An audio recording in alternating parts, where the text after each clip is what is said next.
जमहूरियत दुनिया की गवर्नेंस की सबसे अच्छा तरीका है। वो तरीका है जिसमें ताकत आप ही के हाथ में होती है। ये तमाम आज़ादियाँ हमें हासिल है। जिस तरह कोई भी इलेक्शन में खड़ा होकर इलेक्शन लड़ सकता है, इलेक्शन जीत कर पार्लियामेंट और असेंबली में जा सकता है, ऐसे ही हम अपने मुल्क में जो लिबास चाहें, जो खाना खाना चाहें और जो मजहब इख्तियार करना चाहें और जो तालीम हासिल करना चाहें, जो रोजगार और प्रोफेशन इख्तियार करना चाहें, जो हुनर सीखना चाहें, किसी पर किसी तरह की कोई पाबंदी हासिल नहीं है। आज़ादी है, इसका नाम जमहूरी कानून है और वो गणतंत्र दिवस देश भर में धूमधाम से मनाया गया। उत्तराखंड की राजधानी देहरादून में शबाब इस्लामी संस्था में भी गणतंत्र दिवस हर्षोल्लास के साथ मनाया गया। उद्योगपति एवं समाज सेवी डॉक्टर फारूक ने ध्वजारोहण किया। तत्पश्चात बच्चों ने रंगारंग कार्यक्रम प्रस्तुत किया। सारे जहां से अच्छा हिंदुस्तान हमारा एवं लपे आती है दुआ बन के तमन्ना मेरी की बेहतरीन प्रस्तुति छात्राओं द्वारा की गई। इस अवसर पर संस्था के प्रबंधक मौलाना रजालुद्दीन हक्कानी नदवी ने लोकतंत्र की खूबियां बयान करते हुए कहा, लोकतांत्रिक व्यवस्था हमारे बुजुर्गों ने बहुत सोच समझकर देश में लागू की, जिसमें हर धर्म जाति के लोगों ने विशेष तौर पर उलेमा ए दीन ने खास रोल निभाया। इस मौके पर प्रोफेसर नूर हसन ने भी अपने विचार रखते हुए लोकतांत्रिक मूल्यों की अहमियत बताई। डॉक्टर जमशेद उस्मानी ने कहा, हमारा संविधान सभी को समान अधिकार एवं अवसर देता है, लेकिन कुछ सांप्रदायिक शक्तियां आज नफरत का माहौल पैदा कर रही हैं। हमारी जिम्मेदारी है कि सांप्रदायिक शक्तियों को किसी भी कीमत पर कामयाब नहीं होने देना। समाज सेवी अशरफ आशमी ने भी अपने विचार व्यक्त किए।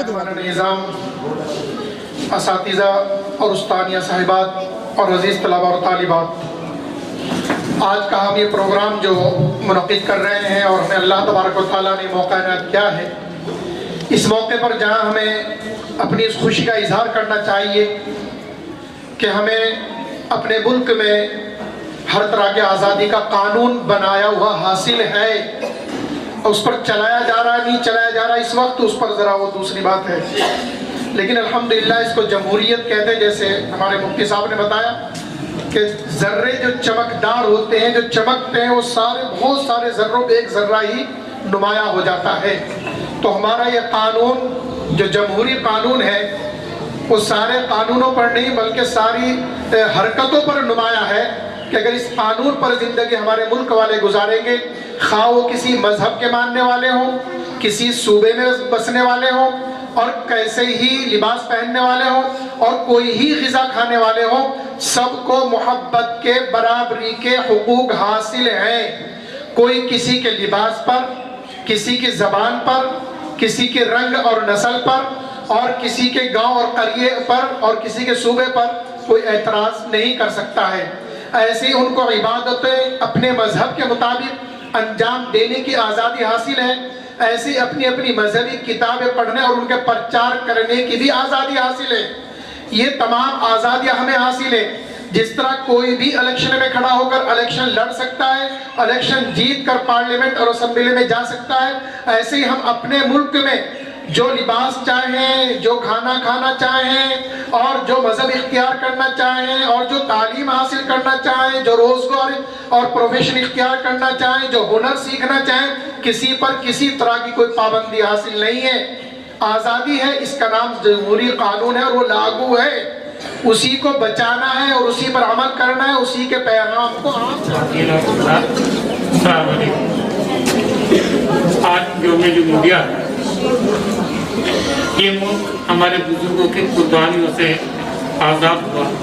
और उसके बाद हमारे लोगों ने तय किया कि मुल्क जमहूरी मुल्क होगा, जहाँ हर मजहब और हर फिक्र, हर जुबान के मानने वालों को यकसा हुकूक है। लेकिन आज देखा जा रहा है कि जो हमारे आइन की रूह है, मसावत, बराबरी, आज कहीं ना कहीं वो हमें देखने को नहीं मिल रही है कौमी सतह पे। तो ताकतें ऐसी हैं कि जो हमारे मुल्क का मिजाज है, मसावत, प्यार और मोहब्बत, उसे नुकसान पहुंचा रहे हैं। अब यहाँ सब मुख्तसर मैं बात कहना चाहूँगा, जहाँ मुल्क दुश्मन ताकतें, फिरकाप्रस्त ताकतें हमारे आइन की रूह को मजरूह करना चाह रही हैं, वहीं हमारी जिम्मेदारी बनती है कि हम भी कोशिश करें और उनको इस चीज़ में कामयाब ना। जहाँ वो ताकतें हमारी नई नस्लों के अंदर नफरत पैदा कर रही है। अब हमारी जिम्मेदारी बन जाती है कि हम मोहब्बत प्यार का पैगाम दें और मोहब्बत और प्यार का पैगाम उनकी नफरतों पे गालिब आ जाए। मेरी आप सब लोगों से दरखास्त है, इसी के साथ मैं इजाज़त चाहूँगा कि हम लोग इस मामले को, जिसे हिंदी में कहते हैं युद्ध स्तर पे अपनाएं और कोशिश करें कि किसी भी तरह से इस मुल्क के अंदर फिरका प्रस्ताव के अपने मंसूबों में शामिल हो।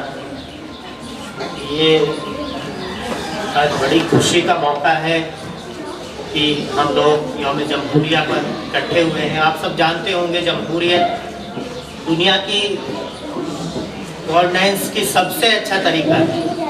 वो तरीका है जिसमें ताकत आप ही के हाथ में होती है। मौलाना ने आपको वो सब बातें बता दी हैं और अभी उस्मानी साहब ने आपको बता दिया गया है कि मुल्क में किस तरह से नफरत के बीज बोए जा रहे हैं सिर्फ कुछ सियासी फ़ायदे के लिए। ये दुनिया लाखों वर्ष पुरानी है और इस लाखों साल की हिस्ट्री को जब हम पढ़ते हैं, मेरा ताल्लुक भी तारीख से ही है, इतिहास का मेरा सब्जेक्ट है, तो हम देखते हैं कि हमेशा कुछ लोगों ने अपना फ़ायदे के लिए, अपने ज़ाती फ़ायदे के लिए कुछ इस तरह के इशूज सामने लाए हैं कि उनको फ़ायदा हो जाए, मौके उस वक्त उनको फ़ायदा मिल जाए, बाकी बाद में उसके बहुत सारे नुकसान होते हैं। बेबीलोन का एक हैम्मुराबी की सभ्यता में वहाँ पर एक कोड ऑफ कंडक्ट बनाया गया था जिसमें समाज को कई कैटेगरी में बांट दिया गया था, सबके अलग अलग दायित्व। इसी तरह से हम देखते हैं हर दौर में इस तरह के लोग हुए हैं जिनको फ़ायदा, तत्कालिक फ़ायदा जिसको हम कहते हैं, एकदम से साथ साथ फ़ायदा मिल जाए, 1-2 साल, 10 साल, 20 साल, 50 साल हुकूमत हो जाए। हिटलर का अंजाम आपने देखा होगा, हिटलर आए। बात यह है कि जो प्यार करने वाले हैं, जो प्यार फैलाने वाले हैं, उनकी तादाद हमेशा ज़्यादा रही है। कुछ वक्त आता है, एक सैलाब आता है, उतर जाता है, तो हमको उनकी तरफ खड़ा होना है, हमको इस मुल्क को बचाना है। जैसे कि मौलाना अबुल कलाम आज़ाद, एक छोटा सी कहानी आपने, मौलाना ने कभी आपको बताई भी होगी।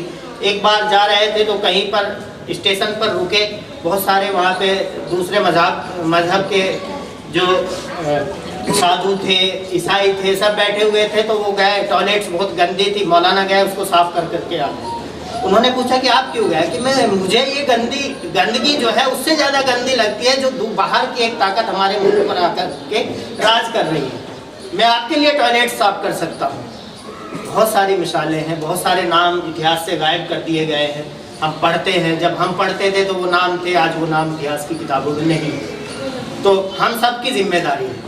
आज चूँकि सोशल मीडिया है, बहुत सारे प्लेटफॉर्म्स हैं, सबके पास स्मार्टफोन है, तो और इसके अलावा किताबें हैं, किताबें कहीं नहीं जाती है। किताबें आजकल, अगर आपने एक रेखता फाउंडेशन का नाम सुना होगा, उसमें बहुत सारी किताबों का डिजिटाइजेशन कर दिया गया है। अभी तो आप चूँकि बच्चे हैं, लेकिन मैं आपको सिर्फ बहुत लंबी बात नहीं करना चाहूँगा, माजरत चाहूँगा, थोड़ा लंबी बात हो गई है। मैं आपको एक सलाह देना चाहूँगा कि किताबों से हमेशा जुड़े रहिएगा। जितनी किताबें आप पढ़ेंगे, ज़िंदगी में कामयाब उतनी ही कामयाबी आपको मिलेगी। ये मोबाइल, ये लैपटॉप, ये तमाम तरह के डिवाइसेज इसका विकल्प नहीं हो सकते। किताबों का कोई जगह नहीं हो सकती है। आपके उस्ताद और किताबें यही आपको ज़िंदगी में कामयाब करेंगे। इसी के साथ फिर कभी इंशाल्लाह बात होगी, क्योंकि अभी वक्त ज़्यादा हो रहा है। बहुत बहुत शुक्रिया।